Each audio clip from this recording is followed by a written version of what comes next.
Okay, boys, welcome back. I just want to add the next video to this document, which is going to be focusing on circuits. We have done our design brief, our specification. Can I just stress one point about the specification? A lot of people have done like 7 points, excuse me. It needs to be 15 points, okay? Just to be really clear, 15 points. And that needs to be well justified. It needs to be evidenced as well. So you need to evidence where in your study you've found that out. So moving on from that, we're going to be looking at circuits today. What I wanted to do with you is just go through. I'm just going to close that.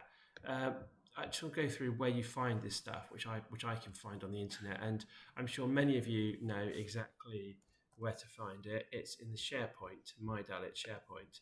And so you go to My Dalitch. I've started going there a little bit of a different way now.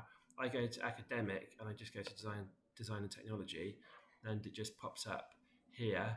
We then go down and we go down to Key Stage 4 because that's what you are, and then we get NEA examples. Of course, we're going into electronics, and we've got 2 years here.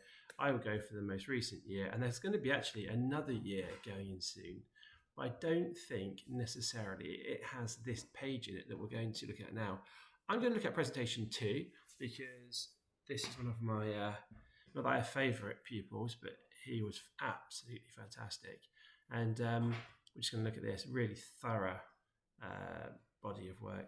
He's done his designing first, and then he's got his circuits. I had a peek earlier on. Okay, this is the page we're looking at, and I'm going to, I should have done that. I'm going to see if I can just zoom out a little bit, actually. There it is. I shouldn't have done that at all, should I? There it is. So what do we do on this page? Well, of course, the first thing is an introduction. So we've got the circuits, the work of others. What are you doing on this page? And then what you should really have at the end is some sort of conclusion, what you found out. The idea with this page is you explore probably about 3 different circuits or components. I mean, what Cyanide's done is fantastic. And you see he's looked at this, which is a series of LEDs that he may be using. He's looked at this, which I'm not really too sure what that is, but it's got a buzzer in it. And he's looked at this different LED array as well, it looks like.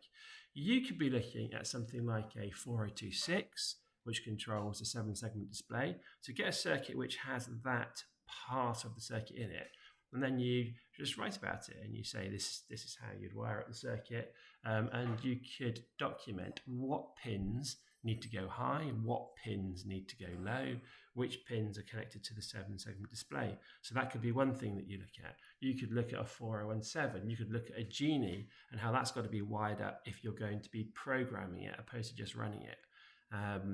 And you'll find that on the datasheet on Rapid. But if you just type datasheet Genie 14, it will come up, and you'll see exactly how you have to wire it up with a 22k resistor and I think it's a 100k resistor as well. And so have a think about it. If you're using a buzzer, let's get a circuit with a buzzer in it. So just think about your circuit and the different bits and pieces you need, and then just type that into the internet and get a nice image. As I say, once you've got the image, just talk about it, talk about how the actual product needs to be wired up. You could also, if you're going to be using specialized components, like over here, we've got a moisture sensor. You could have a look at those components. You could have a look at a 7-segment display, or particular components which are not electrical, but you're looking to use. So the work of others is fundamentally the circuits which have been produced by other people, and it's your response to that. Okay, I hope that helps. And I hope if it doesn't and you're still a bit unsure, you could have a look at some of those other folders on the SharePoint and work out what you need to do. And that work is due for this week coming, week 2. All right, bye-bye.